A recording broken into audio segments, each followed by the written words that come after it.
একজন ভ্যান চালকের কারিশমা, পরিশ্রম যে সৌভাগ্যের প্রসূতি, তার অনন্য দৃষ্টান্ত। পরিশ্রমের কারণে সাইজ পর্যন্ত পরিশ্রম করলে যে একটা কিছু করা যায়, এটা তার অনুসরণ করলে অনেকটা বোঝা যায়। ব্যতিক্রমী মেলা গল্প আছে পৃথিবীতে, কিন্তু অবিশ্বাস্য ঘটনা ঘটিয়েছেন ভ্যান চালক সাইফুল ইসলাম। এক সময়ের হতদরিদ্র সাইফুল কেবলমাত্র ভ্যান চালিয়ে সবাইকে দেখিয়ে দিয়েছেন যে পরিশ্রম করলে সবই সম্ভব। এখন কিছুদিন পরে শুনলাম তার শাওরি একটি ভ্যান কিনে দেয়। সেই ভ্যানের মাধ্যমে সে প্রত্যন্ত অঞ্চল থেকে ধান পাট বিভিন্ন মানে মালামাল নিয়ে আসতো বাজারে। সেই সূত্রে বাজারে আসে বিভিন্ন দোকানের সাথে তার পরিচিত হয়। তারপরে দোকানে সে ওই লিভারির কাজ সে করে।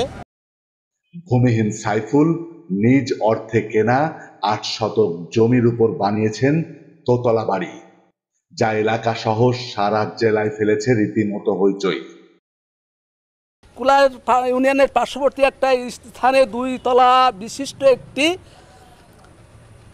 ঘর নির্মাণ করেছে। এই ঘর নির্মাণ করার কারণে আমাদেরকে আরও উদ্বুদ্ধ হওয়ার দরকার। যারা ignorant is comparable to darkness, অজ্ঞতা অন্ধকারের সামিল, কিন্তু তিনি অন্ধকারের সামিলে থাকার পরেও যে একজন পরিশ্রম করে যে দৃষ্টান্ত স্থাপন করেছেন, তার জন্য আমরা এই এলাকাবাসী কৃতজ্ঞ। অনেকে ভাবতে পারে ভ্যান চালিয়ে আবার কি বা করা যায়, তাও আবার অজপাড়া গায়ে। কিন্তু না, এসব কথাকে মুছে দিয়ে রীতিমতো নতুন ইতিহাস রচনা করেছেন এক ভ্যান চালক সাইফুল ইসলাম। বাড়ি ঝিনাইদহের কালীগঞ্জ উপজেলার কোলা বাজারে। প্রথম জীবনটাই মনে করেন যে কষ্টের দিক থেকে আসতেছে। আসার পরে মনে করেন যে এই অবস্থায় বাপ মার ওখানে কষ্ট করেছি, খুব কিছুই ছিল না আমাদের।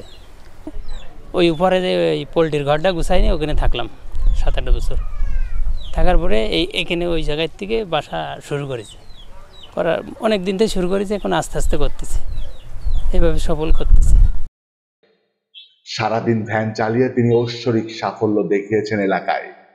নির্মাণ করেছেন চোখ ধাঁধানো দোতলা আধুনিক বাড়ি। মানে সে লিভারি কাজ করে, সে বেশ কিছুদিন ধরে কাজ করে, লিভারি করে, তার যখন তখনই পাওয়া যায়, সব কাজেই পাওয়া যায়। সে ভ্যান চালায় মোটামুটি দোতলা বাড়ি করেছে, ছেলের মোটরসাইকেল কিনে দিয়েছে, আরও অনেক কিছু করেছে।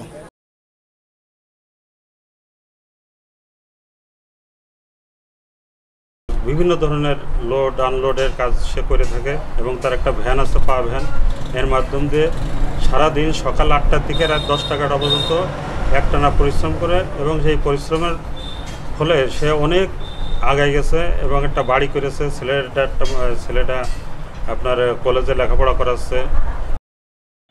এক সময় ঝুপড়ি ঘরে কেঁচো সাপের সাথে ঘুমানো সাইফুল আজ নিজের উপার্জিত টাকায় ৮ শতক জমি কিনে করেছেন বাড়ি।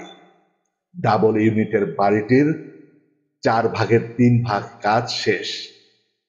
সারাদিনের হাড় ভাঙনি খাটুনিতে দিন শেষে তার আয় ২,০০০ থেকে ২৫০০ টাকা। তার এই সাফল্যে এলাকাবাসীও সবাই খুবই খুশি এবং তার দেখা দেখে মানুষ আসলে খুব উৎসাহ জানায়।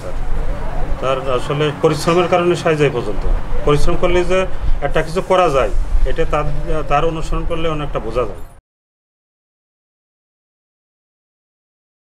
মানে ভ্যানটাই কিনে দেয়, দেওয়ার পরে ওখান থেকেই উপার্জন শুরু হয়। ওই শ্মশানের থেকে রাস্তায় ভাড়া মারতাম, যখন 2 টাকা করে ভাড়া ছিল, অনেক আগে তো। ওই সেই থেকে শুরু করে এই পর্যন্ত আসতেছি।